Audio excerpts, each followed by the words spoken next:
Are you ready to start today, Rex? I know, I'm sorry, we're so late. Oh, a little housekeeping this morning. Beautiful morning, huh? We're late because I had to do that Logan Airport run late night, and you know, they've always got work going on in the Ted Williams Tunnel. Oh, that was brutal. Next week, that tunnel's going to be closed after 11 p.m. What are you supposed to do? Sumner's closed too, I think. Anyhow, a little more housekeeping. You want to stick around to the end of this video because we ran into an old friend, a real meteorologist. Yesterday we took the show on the road. We'll hear from Matt. And this morning, wow, what's going on?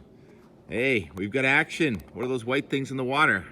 No, I'm not just talking about the boat. I'm talking about the moorings. We get the mooring ball tender guys, people out there putting the moorings back in. So spring is here. And what a morning this morning. Spring, right. Martha's Vineyard got down to 29 degrees this morning with freezing fog. High pressure right over us. Once again, what is wind? Air moving from high to low pressure. So why was it 0 miles per hour on Mount Washington? Because the high came right over New England last night. And in the center of the high, the air is just kind of sinking or still. And that's where you get the nice calm air. Now that the high pressure system's going into the Gulf of Maine, this is not a sea breeze. This wind from the northeast is synoptic scale. Wind, air moving from the high in the Gulf of Maine towards the low pressure systems. They're coming at us from the southwest. If it's Friday, there must be a warm front around, and there it is. And the clouds are already on the horizon. This is just the beginning of the warm air that's going to try and come back in here on the backside of this cool pool aloft that we've been talking about all week long. And at Mount Washington, 0. What a day today in the mountains. Probably the last best ski day of the season. And 14 inches of snow on Mount Washington this week. But look at Sugarloaf. This video from Wednesday. Amazing. And now this morning, the trail count, 95 trails are open at Sugarloaf, 457 acres, and the upper mountain is still all natural snow. Wow. So Sugarloaf by far. Yesterday at Jay Peak, Josh went up to the top, and sure enough, there were 2 inches of snow. You look at that cam this morning, though, Jay looks like barren, but they're going to ski through the weekend and then try and go for next weekend, which I think is going to happen when you see the long-range pattern going through next week. So those clouds right there up top, those are the cirrus clouds with the warm air advection, warm air coming at us from the southwest. The warm air is going to take over the atmosphere with the wind from the southwest up in the sky, but as we talk about all the time now, up in the sky, what a view they must have. The surface low pressure system on a warm front to our south is going to cause the wind moving from that high over southeastern Canada, Canadian provinces, maritime. It's going to be a low level east and southeast wind, and the water temperature is still in the 40s, and cold air is more dense than warm, so we're going to stay cold this weekend. So after being near 60 today, it's actually only going to be in the 50s. Over the weekend, even some 40s, and believe it or not, the guidance even has a little bit of snow there west of Albany, New York, tomorrow afternoon as the precipitation comes in. Now tomorrow, it's only a slow progress from southwest to northeast with the rain, so even though it's a gray, chilly day, I think most of the day is dry, and then a wall of water comes in tomorrow night. Sunday soaker, that's a wave of low pressure going south and east of us, and then the storm that caused, look at Texas today. Texas, severe weather. I want to show you the 500 millibar chart. So there's a separate entity of energy, trough in the upper atmosphere, 500 millibars. It's up around 12,000 feet. And this is digging into Texas and cutting off, separate from the upper level low that comes into the Midwest. And then they both join and come over us Sunday night and Monday morning. So that's a phasing, upper trough digging in the east. It's going to generate a strong low pressure system that drives up the Hudson River Valley.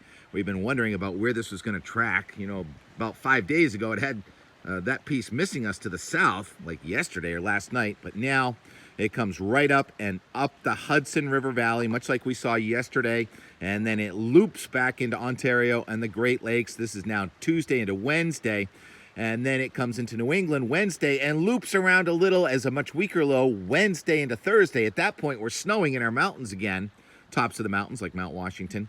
And then that lifts out on Thursday. But here comes another one. Look at this, coming through the Great Lakes into New England on Friday into Saturday. Another cold rain. Now we're talking about May 5th or so. And then late next weekend, now we're at May 7th on Sunday, it looks like that system pushes out and we'll be left with warmer air by Monday the 8th. There is another cold front way up there, but it doesn't look like it's going to make it down. So perhaps that will be the end of this cold spell we've been experiencing since that heat wave of a couple of weeks ago. Really remarkable. The storms, though, are going to generate tremendous amounts of snow there in the upper peninsula of Michigan, believe it or not. I mean, those raw numbers are 3 feet of snow. So we're going to be hearing about the record snows there in Michigan and just a little bit more snow for our mountains. Not the best weekend. Gorgeous Friday. Yesterday, we did take the show on the road.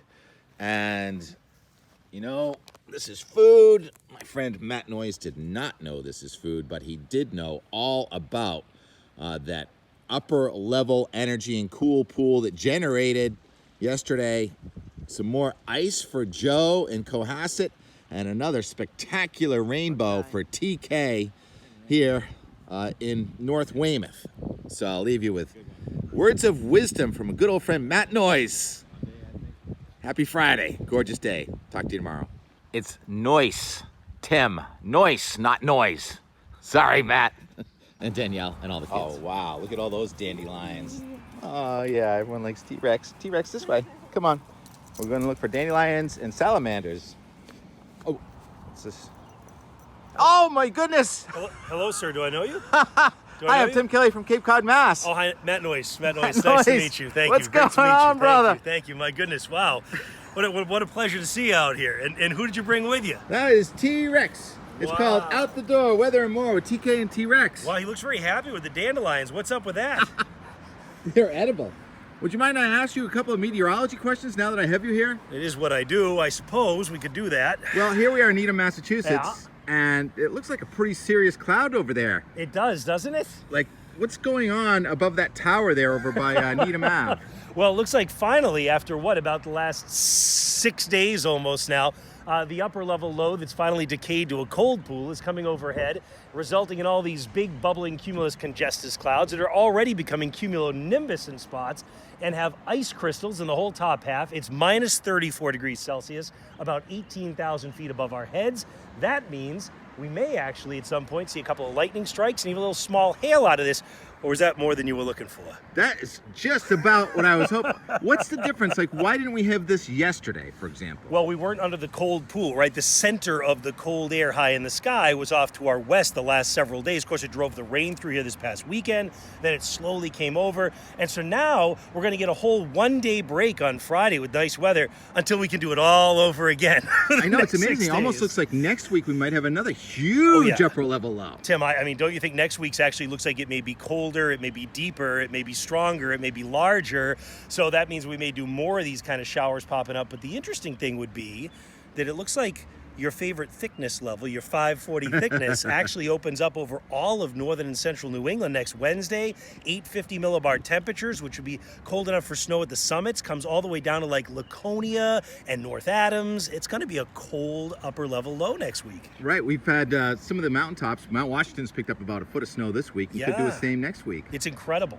After our first heat wave. Weird Lundstedt always calls it the false summer. Oh, like, we that's a always great get way. that, like, it turns 80 and we're like, okay, let's move to summertime. And then, boom. You know, one of the things I was just thinking is I actually am glad we're getting this out of the way because I don't know if you feel the same way. I feel like when we don't do this in April to May, we end up with a stinky June. It seems like in order to get a nice June, we have to do this, you know? That good thinking, right. So this is locking in a good start to summer for us. Why not? Now, You heard it here first on Out the Door.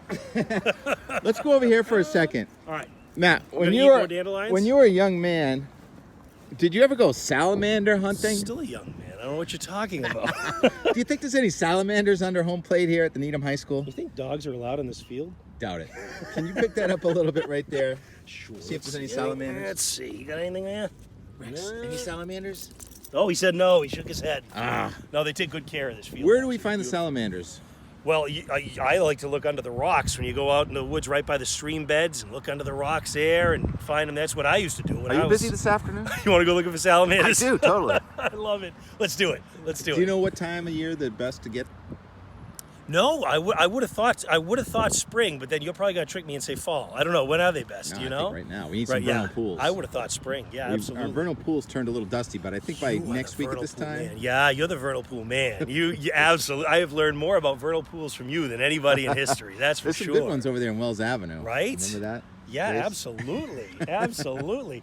No, you've taught me more about vernal pools, and actually, since you've taught me all about them, I've noticed that some of them can really last deep into the summer, even when it dries out. They can last a long time. It really makes a big difference, water supply and all that. Yeah. How's the family? Everybody is doing so wonderful. Thank you very much. Let's see, they are 12, 5, and 4 now, and everybody is happy as can be. And we just had April vacation off last week. That was awesome. We all relaxed. And actually, it was funny. My son said, "Dad, it feels so good to do nothing." I said, "That's my boy. That's my boy." Tell your boy that your friend TK is kind of mastering that now. You're doing a great job.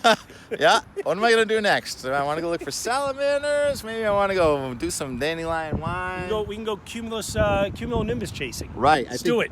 Look at the size of those clouds. Actually, while we're here, I think your house at the South Shore just got hit. Well, right? it's so funny because I got a time lapse at home, so I will show this time lapse Okay, over good. this conversation.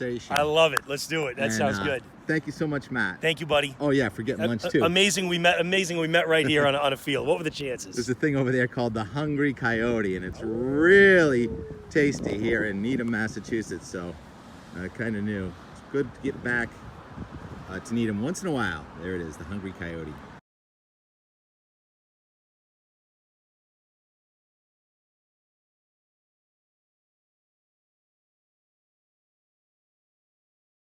Foxwoods Resort Casino.